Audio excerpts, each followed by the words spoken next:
So this video is about how I'm going to repair my Leatherman Charge Plus in G10. It has a few minor quality control faults from the factory that I'm going to try and fix as best I can.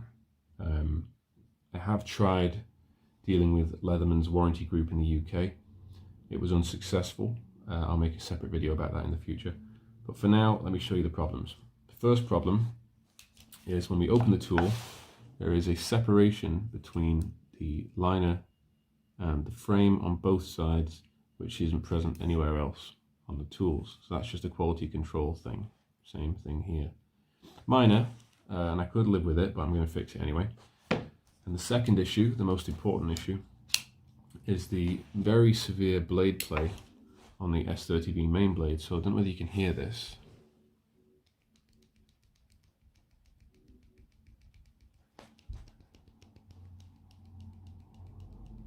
There might be a bit of background noise from cars going past, but that blade play is very significant from the factory. This hasn't even been used, and it's like, that blade play is unacceptable. There's a little bit of blade play on the serrated blade, but not a big issue.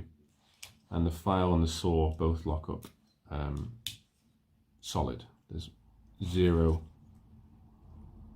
play there.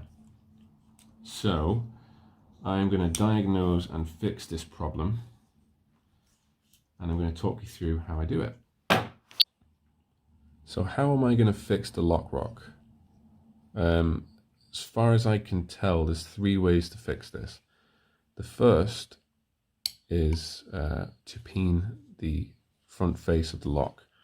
So in order to move this liner over to the left where it needs to be, I would have to peen, using a center punch, the front face of this, which would push material upwards and would increase that tolerance between those two parts. The other option is to peen this shelf back here, which I think from the factory is kind of bent to the right. And it's the same on the serrated blade as well, and both of those have a bit of lock rock. Is to peen that surface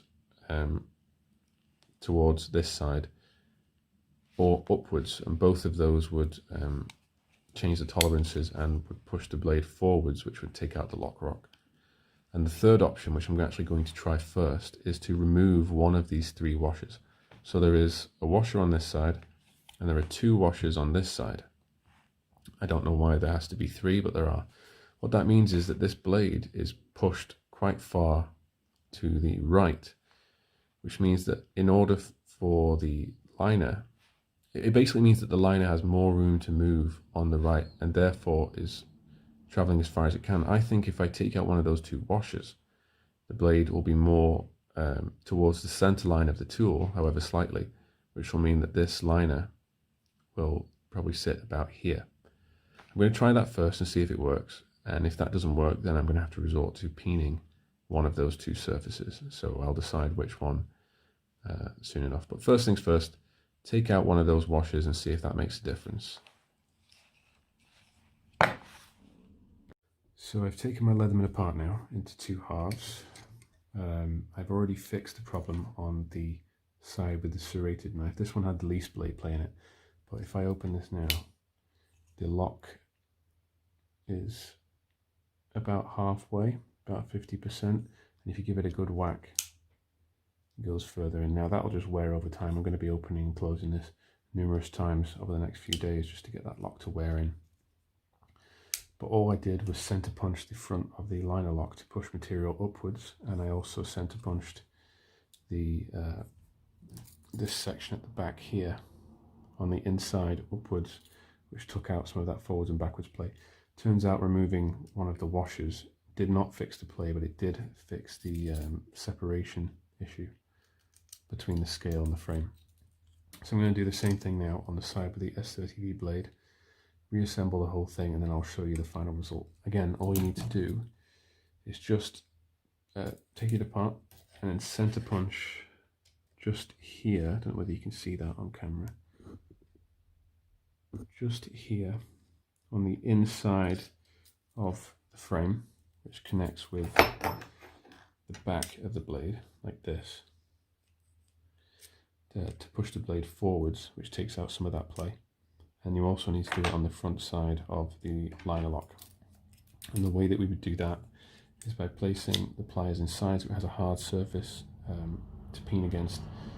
Put that on an anvil and then center punch it. So yeah, I'll try that and then get back to you with the final result. So the final product, Leatherman Charge Plus G10 with my repairs on it. I've repaired two things, the separation of the scale and the frame and the blade play. So if we look at the separation between the scales and the frame, that is now gone. And all that was an extra washer on either side. There's a little bit of separation there, but there's nothing I can do about that. And that was just caused by an extra washer either side of the blade. So it was 3 washers instead of 2. So each of these now has 2 washers, one either side. And the unnecessary ones were removed and they're in there. So very happy with that. And then the more important issue was the blade play. If you remember, the blade had significant play in it and in my opinion was awful for a tool of this price. So I have now fixed that. When I open my main blade, the liner moves over, I would say on average,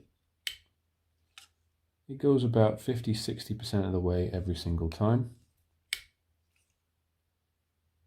It's not all the way to the right. It's slap bang in the middle. And there is 0, even if I open it, 0 blade play, which is exactly what I wanted. This blade now has a lot more life in it. Same with the serrated blade, even if we open it quite hard, it's about 50–60% of the way in. 0 blade play. Very, very happy with that. So those blades, like that, is fantastic. If you look, 50–60% of the way every single time.